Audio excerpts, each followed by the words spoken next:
The global economic and geopolitical landscape is undergoing profound changes as countries increasingly align to reduce their dependency on the U.S.-led Western system.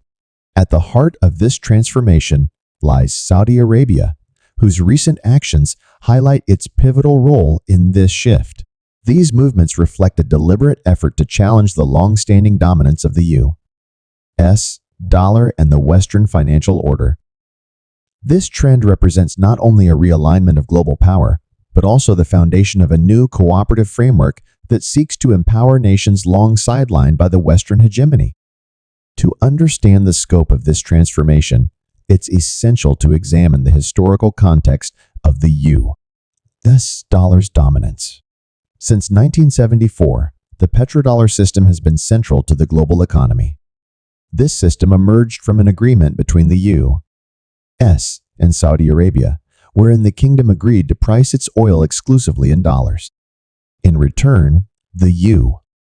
provided military support and protection. By extension, OPEC countries followed suit, creating an artificial global demand for dollars.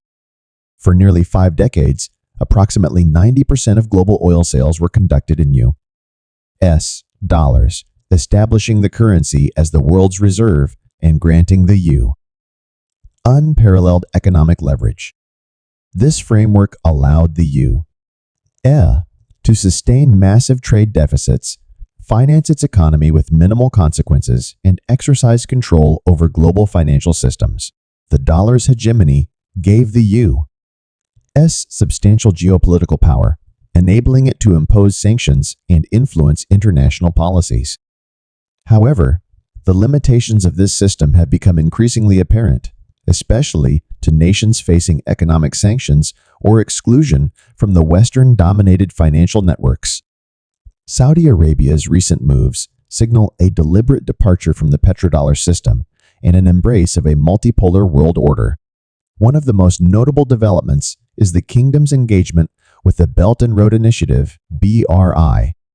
Spearheaded by China, the BRI is the largest infrastructure project in human history, involving nearly 75% of the global population and contributing to over 50% of global GDP. The initiative seeks to create a vast network of railways, ports, bridges, and trade routes connecting Asia, Africa, and Europe. Saudi Arabia's participation highlights its interest in diversifying its alliances and reducing its reliance on the West. Additionally, Saudi Arabia has applied for membership in BRIC-SA bloc of emerging economies comprising Brazil, Russia, India, China, and South Africa. This coalition aims to challenge the dominance of Western-led financial institutions like the International Monetary Fund, IMF, and the World Bank. BRIC-ACE represents a significant share of global GDP population and natural resources, making it a formidable counterweight to the G7. Saudi Arabia has also taken steps to join the Shanghai Cooperation Organization, ECO, a regional bloc focused on security, economic, and military cooperation. The SCEO encompasses 60% of the Eurasian landmass and contributes to 40% of global GDP. By aligning with the SCO, Saudi Arabia cements its position within a growing coalition of nations seeking to establish an alternative to Western-dominated systems. These alignments are part of a larger trend of nations collaborating to reduce their vulnerability to Western economic sanctions and policies. Notably, all OPEC countries have joined the BRI, signaling a shared vision for a new economic framework. While not all BRI members are part of BRIC-SSCEO or the Eurasian Economic Union, EAU, their collective alignment toward mutual cooperation is unmistakable. Together, these entities represent approximately 85% of the global population and a significant portion of global GDP. This growing coalition highlights the importance of unity in challenging the existing Western-led order. One of the most striking examples of this cooperation is China's mediation of peace talks between Saudi Arabia and Iran. These two nations, historically adversaries, have agreed to reopen embassies and collaborate on infrastructure projects, including a railway connecting Iran and Iraq. This newfound diplomacy underscores the potential for regional stability and economic growth, facilitated by mutual interests rather than divisive Western policies. China's broader role in fostering cooperation extends to the development of critical infrastructure in these countries. By building railways, oil refineries, maritime channels, and industrial facilities, China provides these nations with the tools to industrialize and strengthen their economies. This approach not only addresses the developmental needs of these countries, but also fosters goodwill and aligns them with China's vision for a multipolar world. Saudi Arabia's openness to accepting non-dollar currencies for oil transactions is perhaps the most significant indicator of its pivot away from the petrodollar system. During the World Economic Forum in Davos, Saudi officials signaled their willingness to trade oil in other currencies, marking a potential end to nearly 5 decades of dollar-centric oil trade.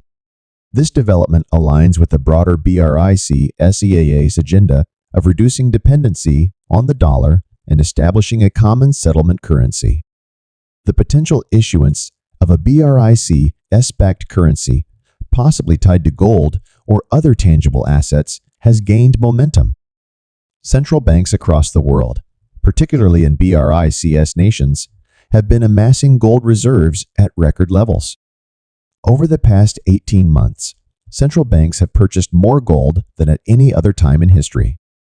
Saudi Arabia, along with Russia, China, and India, has been a major player in this accumulation, reflecting their preparations for a new financial system.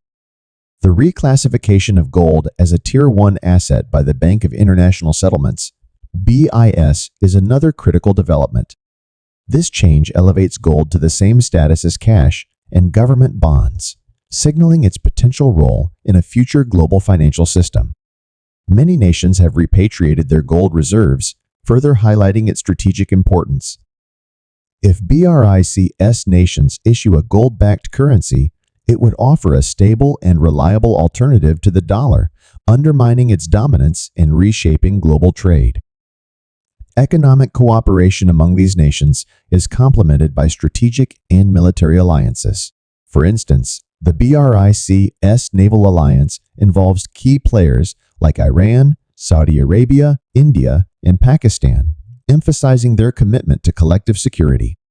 These countries, many of which possess nuclear arsenals and substantial military capabilities, are building a framework for mutual defense and strategic alignment. Such developments challenge the U.S.-led security framework and strengthen the position of these nations on the global stage. The broader implications of these changes cannot be overstated. The alignment of nations within BRI, CSBRIS, CO, and other cooperative frameworks represents a profound challenge to the Western-led world order. These countries, collectively representing the majority of humanity, are laying the groundwork for a system based on mutual benefit, shared growth, and reduced reliance on the dollar. This movement reflects a long-awaited opportunity for many nations to assert their sovereignty and pursue economic development free from Western constraints. The current trajectory suggests that a new global financial system, supported by alternative currencies and cooperative frameworks, is inevitable. While the exact timing remains uncertain, the strategic preparations are clear. The accumulation of gold, the creation of alternative trade networks, and the formation of military alliances all point to a deliberate effort to establish a new world order. For Saudi Arabia and its allies, this represents not just an economic shift, but a chance to redefine their role in a rapidly changing world.